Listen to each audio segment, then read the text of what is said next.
तो देखो इस तरह के सवाल ये त्रिकोणमिति से है। और इस बार तुम लोगों को 60 ही ऑब्जेक्टिव दिया जाएगा एग्जाम में, बोर्ड एग्जाम में। और 60 में 50 को चयनित करना है। तो देखते हैं, आज एक सेट देख लेते हैं। पहला क्वेश्चन है कि sine 54 degree minus cos 36 degree का मान क्या होगा। ठीक है, तो कितना है साइन 54 डिग्री और माइनस cos 36 डिग्री, किसी एक का मान चेंज करो। अच्छा, cos में कितना घटाएंगे कि 36 होगा, तो साइन 54 और माइनस cos में कितना घटाएंगे, cos 90 में अगर हम 54 घटा देते हैं तो 36 होता है। और साइन 54 डिग्री और माइनस cos 90 माइनस थीटा पढ़ा होगा, cos 90 माइनस थीटा बराबर क्या होता है, साइन थीटा होता है। थीटा की जगह यहाँ पर 54 है, तो कितना हो जाएगा sine 54 degree, sine plus minus में कटा तो जीरो, कितना मान होगा, जीरो मान होगा। नंबर 2, अगला क्वेश्चन है कि एक अर्ध वृत्त का परिमाप 36 सेंटीमीटर है। कितना है, एक अर्ध परिमाप, एक अर्धवृत्त है, अर्धवृत्त का परिमाप दिया हुआ है 36 सेंटीमीटर हो, तो त्रिज्या कितना होगी, त्रिज्या क्या है। 4 ऑप्शन दिया हुआ है। नंबर ए में दिया हुआ है 14 सेंटीमीटर, बी में दिया हुआ है 7 सेंटीमीटर, सी में दिया हुआ है 21 सेंटीमीटर और डी में दिया हुआ है नन ऑफ दिस, यानी इनमें से कोई नहीं। तो अर्धवृत्त कैसा होता है, अर्धवृत्त इस तरह से लगभग होता है। तो अर्धवृत्त का परिमाप का मतलब होता है इसका कुल परिमाप। तो वृत्त का परिमाप होता है 2πr, इसमें 2 से भाग लगाया तो अर्धवृत्त होगा, और प्लस इसमें एक त्रिज्या इधर एक त्रिज्या इधर, तो 2r लगा देना। 2 से 2 कटा πr प्लस 2r, तो कितना हो जाएगा πr प्लस 2r। अब चूंकि यहाँ पर परिमाप दिया हुआ है 36 सेंटीमीटर, तो πr प्लस 2r बराबर किसके इक्वल होगा, 36 सेंटीमीटर के इक्वल होगा। एक काम करो, इसमें से r कॉमन निकाल लो, क्या बचा, पाई प्लस 2 बचा, 36 के बराबर होगा। r रहने तो इसको उठा के उधर भेजो, तो r बराबर क्या होगा, 36 गुना में था, इधर आ जाएगा बट्टे में, पाई प्लस 2 बराबर 36।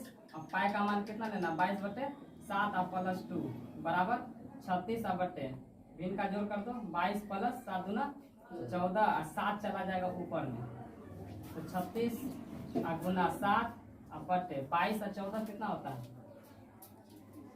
4 2 6 2 1 3, 36 एक बार में कट गया तो कितना निकला, r का मान 7। यहाँ मांग रहा है क्या है, त्रिज्या मांग रहा है, तो 7 सेंटीमीटर मांगना है।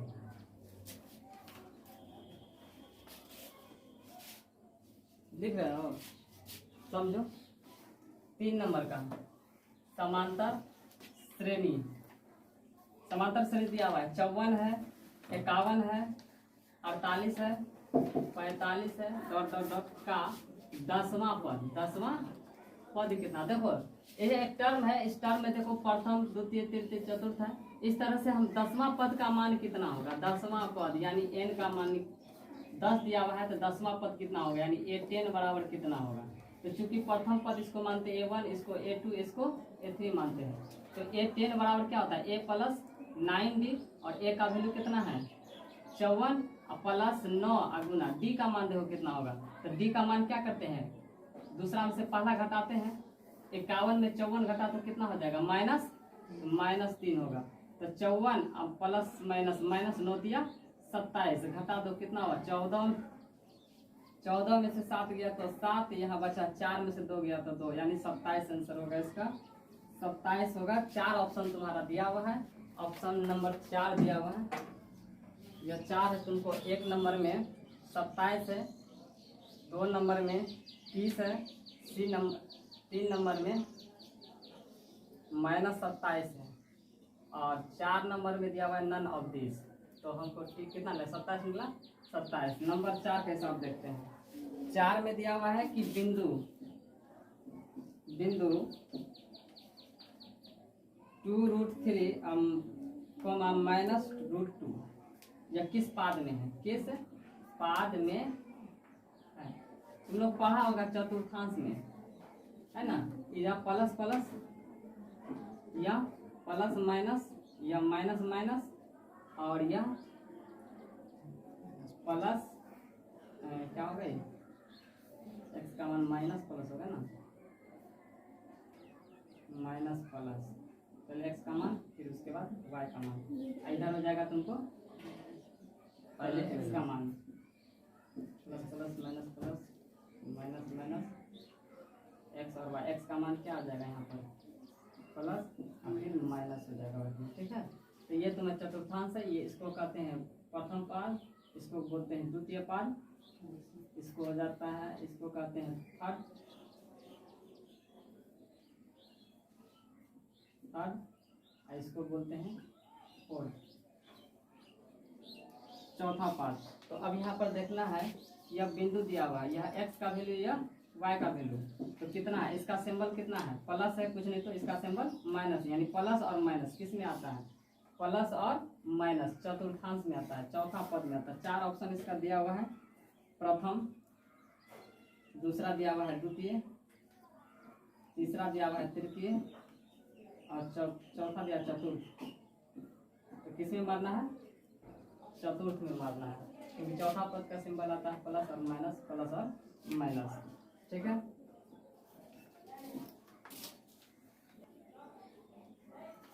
किसी पूर्णांक, देखो ये VBI क्वेश्चन है 5 नंबर का, किसी पूर्णांक m के लिए एक सम संख्या, ये हटा देना, एक सम संख्या का रूप है। 4 ऑप्शन दिया हुआ है, नंबर 1 m + 2, नंबर 2 2m + 1, तीसरा में दिया हुआ है 2m और चौथा नंबर का दिया हुआ है 2m - 1। तो देखो एक सम संख्या के लिए वो प्रारूप क्या होगा, पढ़ा होगा तीसरा या दूसरा चैप्टर में, एक्सरसाइज में है ये सब। तो इसका रूप क्या होगा, तो देखो इसका रूप जो होगा, किसी पूर्णांक के लिए एक सम संख्या, तो विषम संख्या वाला ये सब है, इसको काट दो, ये विषम संख्या का। अब तुम्हारे पास 2 ऑप्शन बचा है, एक है m + 2 और एक है 2m। तो किसी पूर्णांक m के लिए सम संख्या का प्रारूप क्या होगा, तो देखो सम प्रारूप होता है 2m + 0, 2m + 2, 2m + 4, या अगर इसमें कॉमन निकालो तो क्या हो जाएगा m + 2, m + 4, m +, अब यहाँ पर m + 6 आदि। तो तुम्हारा इनमें से बेहतर ऑप्शन जो है तुम्हारा वो 2m, कितना है 2m है, क्योंकि कोई भी सम संख्या को यहाँ पर ऐड करेंगे तो वो सम संख्या होगा, क्या होगा, चाहे हमारा m क्या हो, सम संख्या हो या विषम संख्या हो। जैसे फोर देखो 2 गुना, अगर हमारा संख्या m अगर 1 भी हो, 2 हो, 3 हो, 4 हो, तो इसमें सम और विषम दोनों संख्या। m का मान अगर हम विषम संख्या लेंगे और उसमें 0 जोड़ेंगे तो सम संख्या बनेगी। अगर m का मान अगर हम सम संख्या लेते हैं तो आप +0 जोड़ते हैं तो 2 गुना कितना होती है, 4 होती है। ठीक है, या m का मान अगर हम 3 ले रहे हैं, कितना ले रहे हैं, तो 2 गुना 3 आप +0 ऐड करेंगे तो क्या हो जाएगा, 3 दूना 6, 0 6 होगा। ठीक है, इधर कोई भी समय संख्या ना जो ऐड करेंगे तभी सम संख्या होगा। लेकिन अगर हम इस ऑप्शन की बात करते हैं, इस ऑप्शन की बात करते हैं m + 2 है। ठीक है, अगर हमारा m का मान 1 2 3 4 ले रहे हैं, अगर 1 लेंगे तो 2 जोड़ेंगे तो कितना हो जाएगा 3, अगर हम 3 लेते हैं 2 जोड़ेंगे तो कितना हो जाएगा 5, और अगर हम m का मान 2 + 2 लेते हैं तो 4। अब देखो यहाँ पर m का मान 1 2 3 अगर ले रहे हैं, मतलब m का मान सम या विषम लेते हैं तो सम या विषम संख्या होता है, इसलिए क्या होगा, इसलिए क्या होगा, इसलिए हमारा जो भी संख्या होगा इस तरह का, ये सम और विषम को डिनोट करता है, इसीलिए हमारा यह ऑप्शन गलत होगा। यह ऑप्शन बेहतर है। इस यहाँ पर m का मान कुछ भी हो, प्लस हो या माइनस में हो, क्या कहते हैं, m का मान धनात्मक क्या कहते हैं, सम संख्या हो या विषम संख्या हो, कुछ भी हो, इसमें हम अगर सम संख्या को ऐड करेंगे तो सम ही होगा, इसलिए हम प्रारूप यह बेहतर है। अगला क्वेश्चन है कि बिंदु दिया हुआ, फिर एक क्वेश्चन है बिंदु से। बिंदु है 4 3, किस पाद में है, किस पाद में है, तो देखो कौन से पाद में है, नंबर 1 है प्रथम, द्वितीय, तृतीय, चतुर्थ। तो इसका आंसर तुम लोग फटाफट जवाब दो, दोनों धनात्मक चिन्ह है, प्लस और प्लस का चिन्ह आता है, तो यहाँ पर चलो प्लस और प्लस क्या है, प्रथम पाद में है, क्या लिखेंगे, प्रथम पाद में है, प्रथम पाद में है। ठीक है, ये क्वेश्चन था तुम लोग का 6 नंबर का। 7वां नंबर का सवाल देखो, यदि किसी समांतर श्रेणी का छठा और 12वां पद 13 और 25 है तो इसका पहला पद क्या होगा, इसका इसका पहला पद क्या होगा, क्वेश्चन ऐड कर देंगे यहाँ पर। छठा पद यानी A6 बराबर 13 और A12वां पद A12 बराबर 25 है। तो इसका पहला पद क्या होगा, यानी ए मान निकालना है कितना होगा। तो देखो A6 बराबर क्या होता है, A प्लस 5D बताए थे 13 के बराबर होगा। और इसका क्या बताए थे, A12 है तो एक कम ले लो, एक 11D बराबर कितना हो जाएगा 25। और इन दोनों को जब हम ऐड करेंगे, माइनस करेंगे, घटाएंगे तो चिन्ह क्या होगा, बदलेगा। A plus A minus cut गया, 11 में 5 घटेगा तो माइनस 6 5 11 6D। 25 में 13 घटा तो कितना हो जाएगा 2, 2 में से घटा तो 1 माइनस, दोनों तरफ का माइनस को का उड़ा दो, छक्का 6 छोड़ देना 12, डी का मान निकल गया 2।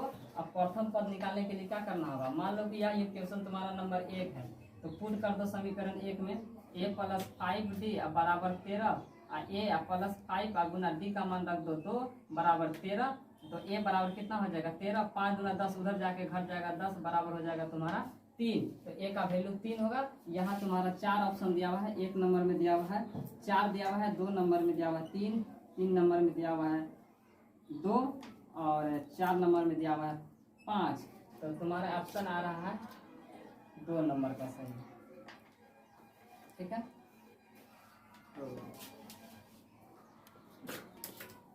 हाँ, इसमें यह है कि इसमें हम दोनों काम करते हैं।